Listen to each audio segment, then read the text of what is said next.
Bom dia a todos e a todas. Quero cumprimentar a mesa, o Laerte, que me antecedeu pela exposição. Quero agradecer a oportunidade de estar aqui e, a partir de um olhar do serviço social, que é da área que eu venho, poder falar um pouquinho a respeito dos aspectos que impactam e influenciam a saúde do trabalhador e da trabalhadora. Antes, porém, quero parabenizar a CNPL pela organização do evento, já chamar a atenção que o movimento sindical ele precisa retomar esse papel de organização da sociedade, né, enquanto órgão que tem essa capacidade de chamar a sociedade para o debate, de promover esse debate. Nós estamos vivendo um intenso ataque aos direitos sociais, aos direitos do trabalho, né, e como que nós vamos vencer isso? Através da organização social.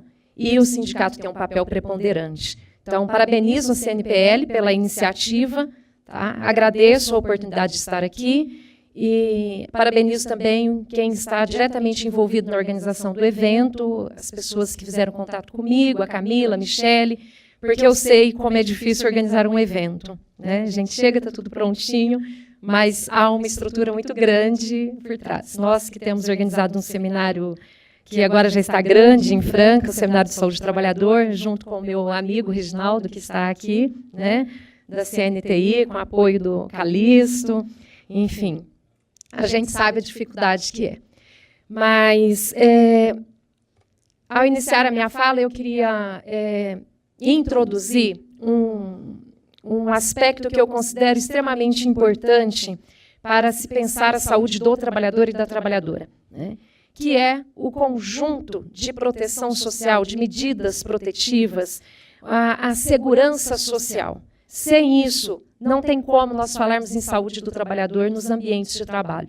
Nós precisamos da regulação da legislação trabalhista, nós precisamos do sistema de seguridade social, né, que é capaz de reparar minimamente as vítimas desse processo, dessa organização do trabalho, que vem afetando tão grandemente a classe trabalhadora brasileira.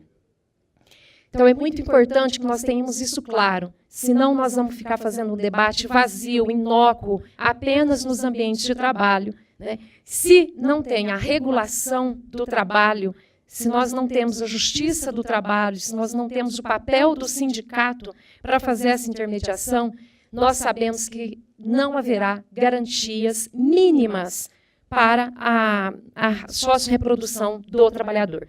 Tá? Com isso, eu quero enfatizar que o momento atual, realmente, o Laerte já trouxe algumas questões aí muito importantes, então eu vou passar mais por cima, mas o momento atual é muito preocupante, porque ele ataca as hastes centrais da organização do trabalho e da própria civilidade, né, do que nós construímos, do que nós conhecemos, a minha geração e de muitos aqui, conheceu de organização da vida na sociedade. E isso está sendo destruído. Está sendo destruído o direito à previdência social, está sendo destruído o direito ao trabalho, né? E isso está sendo retirado, a responsabilidade do Estado, a responsabilidade do empregador e jogado unicamente para os indivíduos, que se tornam mais competitivos, que se tornam muito mais agressivos, né, e que tem um rebatimento muito grande para a sua saúde, para o seu entorno, para a sua família, para o conjunto e para o modelo de sociedade que nós estamos desenhando.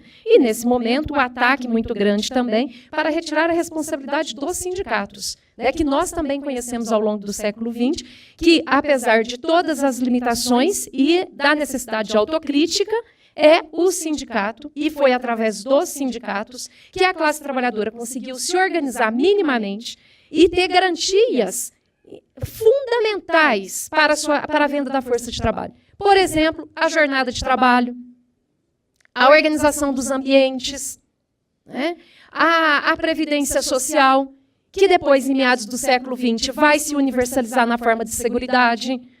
Foi essa organização que gerou, então, um modelo de Estado mais ampliado, um modelo de Estado capaz de oferecer alguma condição para essa classe trabalhadora, não ser apenas um exército de mutilados, um exército condenados à extrema miséria e desigualdade social. Não estou dizendo com isso que nós tivemos um modelo de Estado perfeito e que não sofreu problemas ou impactos para a classe trabalhadora. Muito pelo contrário. Nós vivemos grandes dificuldades. Quem estuda minimamente o trabalho sabe como que os trabalhadores e as trabalhadoras nesse país estão precarizados. Então, falar em modernização, isso porque realmente ocorreram mudanças na microeletrônica, ocorreram mudanças na forma de organizar o trabalho, na maquinofatura, na automação, e isso impõe novas formas de organização do trabalho. Mas muitas coisas prevaleceram. Prevaleceram a violência no trabalho, prevaleceu a precarização no trabalho, prevaleceu a exploração, a expropriação. Ontem e hoje, o capital se faz e se refaz a partir do consumo de recursos naturais e de pessoas, de humanos, de vidas. É aí que nós temos a reprodução do capital e a sua acumulação intensa.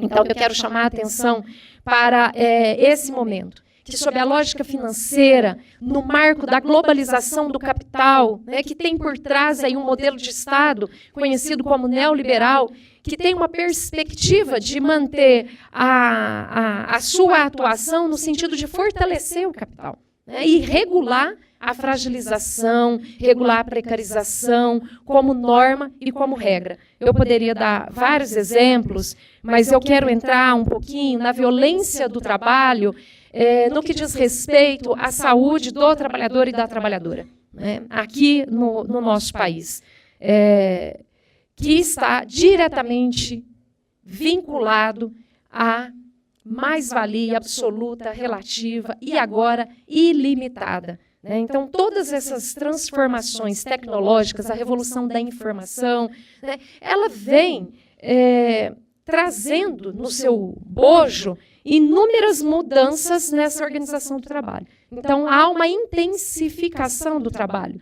Se há ambientes mais confortáveis, limpos, como a gente pode entrar, por exemplo, num banco ou num serviço, nós temos essa clareza, não há o ruído que tem numa indústria, não há sujeira, mas existe uma organização do trabalho extremamente nefasta, que impõe uma pressão, um cumprimento de metas, que faz com que a pessoa viva para cumprir essas metas. Então, ela está ligada no trabalho 24 horas, seja através dos seus aparelhos aí, de telefone, smartphone, enfim, e-mails. Então, nós compreendemos que, embora tenhamos conquistado aí com os avanços das forças sociais produtivas um avanço tecnológico, esse avanço foi inteiramente apropriado pelo capital, e o retorno para a sociedade e os níveis de sociabilidade ainda é muito fragilizado, frágil.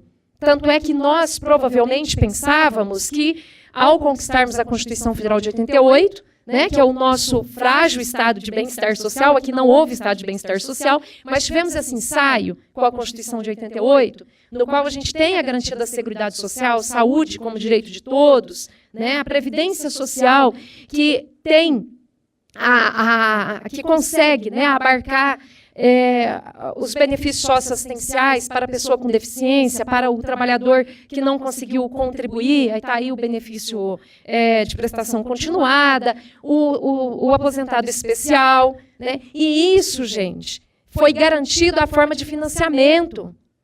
Deem uma olhada no artigo 194, 195 da Constituição. Nós temos taxas que são contribuições sociais, COFINS, a contribuição sobre o lucro líquido das empresas, sobre jogos. Então, essa forma mentirosa de enganar a população e dizer que a Previdência está quebrada, eu sei que o meu tempo é curto, mas a Previdência Social é um elemento essencial para o conjunto da sociedade, para a classe trabalhadora. Então, eles vêm, de forma mentirosa, isolando apenas o elemento contributivo da folha de pagamento. E aí eu justifico que, pelo aumento da idade, a Previdência não terá condições de se manter. Mas nós sabemos que nós temos outras formas de financiamento. Então, com isso, eu quero afirmar que, com esses avanços que nós tivemos tecnológicos, nós temos uma questão que é imanente ao capital, né? Que é a sua crise. A crise que é imanente. Com a crise, o que nós temos verificado? Uma busca de exploração de novas áreas. Então, o fundo público, que é esse conjunto que eu estava dizendo do orçamento público, ele passa a ser alvo de disputa, né, que, de um lado, a classe trabalhadora necessita para sua sócio-reprodução, mas o capital também disputa essa parcela aí, que é uma parcela alta, né? Então, nós temos, nesse momento, ao mesmo tempo, esses avanços que nós tivemos da microeletrônica, da quarta revolução, que pode ser caracterizada aí pela informática. Nós temos um conjunto de situações que ontem e hoje se mantêm, né, e questões novas, que é esse avanço, então, do capital sobre as políticas sociais. Então, com o neoliberalismo, o direito social ele passa a ser um item de consumo, consumido no mercado, né? Não é mais o direito social conquistado. E o que nós pagamos de impostos, todas essas contribuições sociais, são capturadas. Haja vista a desvinculação das receitas da União, chamada de DRU, né? Que o orçamento da Seguridade Social é capturado em 30% e desviado. E isso nenhum economista de plantão que vem aí nas grandes mídias defender a contra-reforma da Previdência tem dito, né? Então, nós temos recursos. Se ela não fosse superavitária, não se retiraria 30%, né? Então, eu quero agora, nesse segundo momento aqui da fala, dizer que dentro desse contexto de mudanças tecnológicas, de mudança da organização do trabalho, de mudanças do papel do Estado, porque é concomitante. Nós temos reestruturação do capital e nós temos também uma reestruturação do Estado. Então, esse só se efetiva com leis permissivas, né? Então, essa luta de classes também para que o Estado, que em um determinado momento se ampliou, seja agora mais restrito. Tá? Com isso, o que nós temos vivenciado? Né? Quais os impactos que têm incidido diretamente sobre a saúde do trabalhador e da trabalhadora? Nós temos uma quantidade de acidentes de trabalho, tá? Que a gente não pode deixar aqui de mencionar. Só os acidentes registrados pela Previdência Social, que não contempla a totalidade da classe trabalhadora, haja vista que está restrita à condição de segurados, né, e nem todos, né, empregados domésticos, autônomos, não compreende essa estatística. Se eu considerar 3 anos, 2013 a 2015, nós temos 2 milhões de acidentes de trabalho. Tá? 1.246.000 são típicos, 334 mil de trajetos, 48 mil acidentes e 418 são aqueles feitos pelo NETEP, que é o Nexo Técnico Epidemiológico Previdenciário, que não tem exigência de CAT. O que eu quero enfocar? Com 2 milhões de acidentes de trabalho, me diz que essa modernização que está sendo vendida por esse governo, né, falando que agora modernizou tanto que a gente não precisa mais da denominação de hipossuficiência, que nós estamos numa condição de igualdade, que nós podemos negociar as nossas condições de trabalho, isso é uma falácia. Tá? 2 milhões de trabalhadores que estão inseridos em condições precárias de trabalho. Desses, nós tivemos 8.162 que perderam as suas vidas. Então, são condições de trabalho que têm um nível de letalidade alta. Desses, nós temos... Eu tenho que correr. Nós temos um nível de adoecimento muito grande. Nós estamos vivendo hoje, e isso é mundial, tá? Uma epidemia de depressão. Então, rapidamente, é mundial por quê?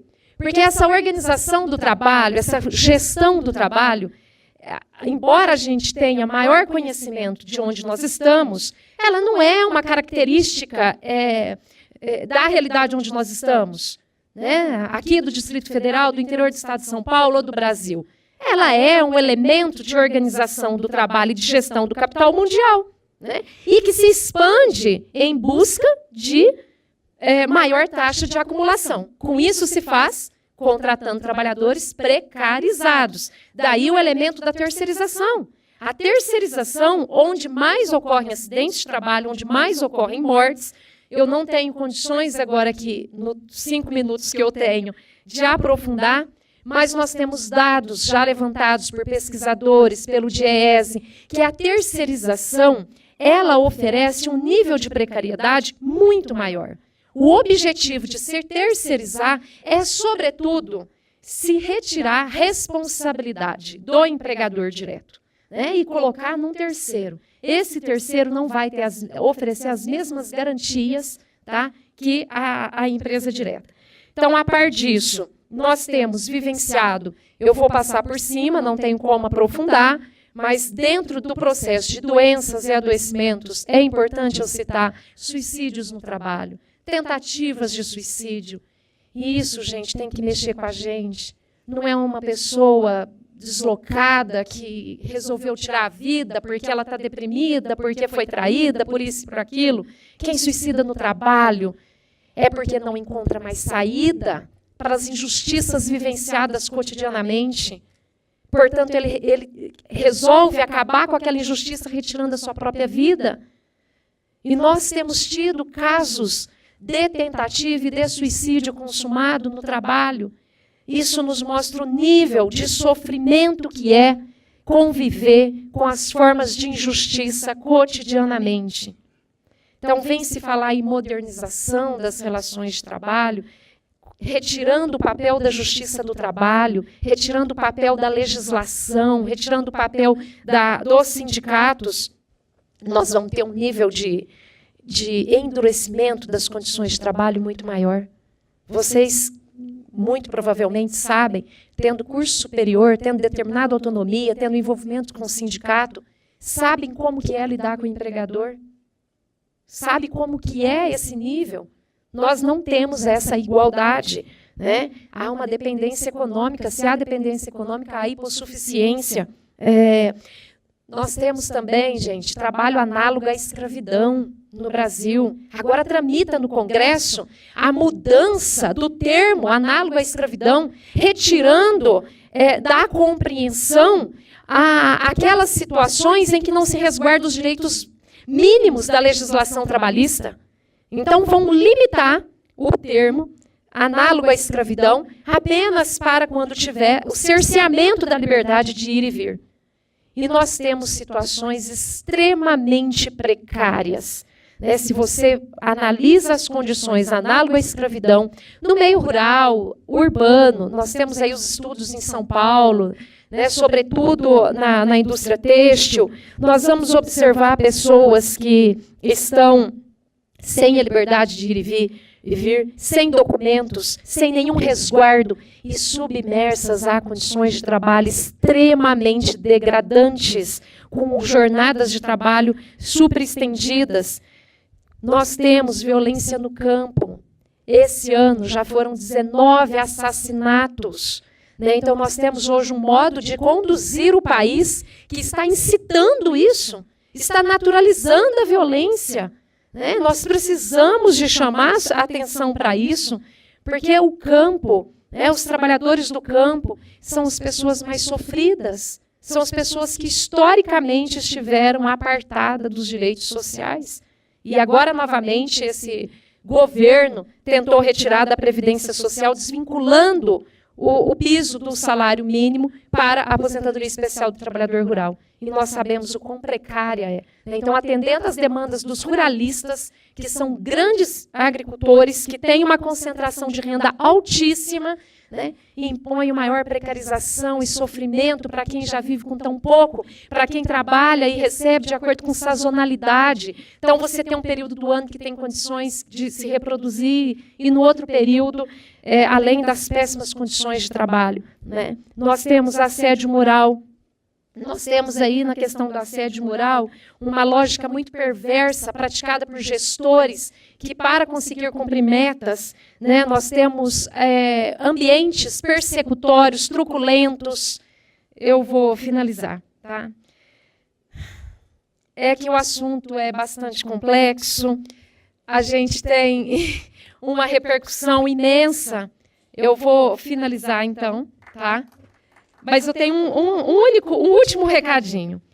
Eu finalizo dizendo que nós não podemos mais manter o hiato dos sindicatos com a classe trabalhadora, com as suas bases. Mais cedo eu conversava com o Reginaldo e ele estava me falando das suas teses e tal, e eu estou de acordo. Eu acho que o movimento sindical precisa aproveitar esse momento agora para retornar ao seu trabalho de organizador coletivo, de luta por ampliação desse Estado.